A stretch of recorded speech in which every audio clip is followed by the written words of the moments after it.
Some of Jesus' commands sound impossible. Be perfect. Do not judge. Fear not. Follow me. Without context, they either crush you or they get misused. Today, we are going to break these down carefully because misunderstanding these commands has created confusion in the church. Let's start with the one that scares people most. Point number 1, be perfect. What did Jesus mean? Matthew 5, verse 48. Be ye therefore perfect, even as your Father which is in heaven is perfect. At first glance, this sounds impossible. Is Jesus demanding sinless perfection? No. Look at the verses right before it. Matthew 5, verses 44 to 47. Love your enemies, bless them that curse you, do good to them that hate you. For if you love them which love you, what reward have ye? Do not even the publicans the same? Now, this is crucial. Jesus is not randomly talking about moral flawlessness. He is confronting selective love. He is saying, if you are only good to those who are good to you, you are no different from sinners. Even unbelievers love people who love them. That is not the Father's character. What does the Father do? Matthew 5, verse 45. He makes his sun rise on the evil and on the good, and sends rain on the just and on the unjust. God shows kindness even to those who oppose him. He gives rain to rebels. He gives sunlight to the wicked. He shows common grace to the undeserving.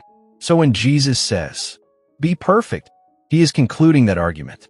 The Greek word teleos means mature, complete, fully developed. In context, it means be complete in love. Be mature in mercy. Do not have partial goodness. He is saying, do not love selectively. Do not be kind only when it benefits you. Reflect your Father. Be perfect. Here means grow into the fullness of God's impartial love. Not sinless robotic behavior, but complete, unconditional love. That is the context. Point number 2, do not judge. Matthew 7, verse 1. Judge not, that ye be not judged. This verse is one of the most misused in modern Christianity. People say, you can't call out sin. You can't correct error. You can't confront false teaching. But keep reading. Matthew 7, verses 3 to 5. Why beholdest thou the speck in thy brother's eye, but considerest not the plank in thine own eye? First cast out the plank, then shalt thou see clearly to remove the speck. Notice something powerful. Jesus did not say ignore the speck. He said remove hypocrisy first. He is condemning hypocritical judgment, not righteous discernment. In fact, just a few verses later he says, Matthew 7, verse 15, beware of false prophets. How can you beware without discernment? And in John 7, verse 24, he says, judge righteous judgment. So what is the command? Do not judge self-righteously. Do not judge hypocritically. Point number 3, fear not. Jesus repeatedly says, do not be afraid. Why? Because fear paralyzes faith. Luke 12, verse 32. Fear not, little flock, for it is your Father's good pleasure to give you the kingdom. Matthew 14, verse 27. Be of good cheer, it is I, be not afraid. Notice something powerful. Every time Jesus says fear not, it is connected to identity or presence. Fear not is not denial of danger. It is trust in who is with you. Fear not, because God is Father. Fear not, because Christ is present. Fear not, because eternity outweighs circumstance. It is a command against living in anxiety-driven unbelief. Faith and fear compete for authority in the heart. Point number 4, follow me. What was Jesus calling them into? Matthew 4, verse 19. Follow me, and I will make you fishers of men. This is very important. When Jesus said, follow me, he was not talking about a vague spiritual journey. He was not talking about chasing heaven. He was calling them into ministry.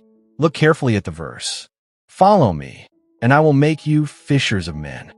Fishing for men means what? Evangelism, preaching, calling people to repentance, expanding the kingdom through the gospel. Immediately after calling them, what did they do? They walked with him. They watched him preach. They saw him heal. They were trained. Then he sent them out. Matthew 10, verse 7. As he go, preach, saying, the kingdom of heaven is at hand. Following Jesus meant being trained to do what he was doing. It was apprenticeship. It was discipleship for ministry. It was not a passive heavenly race. It was active kingdom work. Even in Luke 9, verse 23, "If any man will come after me, let him deny himself, take up his cross daily, and follow me." The cross in that culture meant death to self-interest. It meant willingness to suffer for the message. Following Jesus means prioritizing the gospel, participating in the mission, becoming a witness, living sent. Jesus did not say, "Follow me so you can escape earth." He said, "Follow me and I will make you fishers of men." That is ministry language. Following him means alignment with his mission. And what was his mission? Open book Luke 19, verse 10. "For the Son of Man is come to seek and to save that which was lost." So if you follow him, you must care about the lost. You must care about the gospel. You must care about the work. Following Jesus is not emotional attachment. It is mission participation. It is kingdom labor, not running a mystical race to heaven, but joining the King in his work on earth.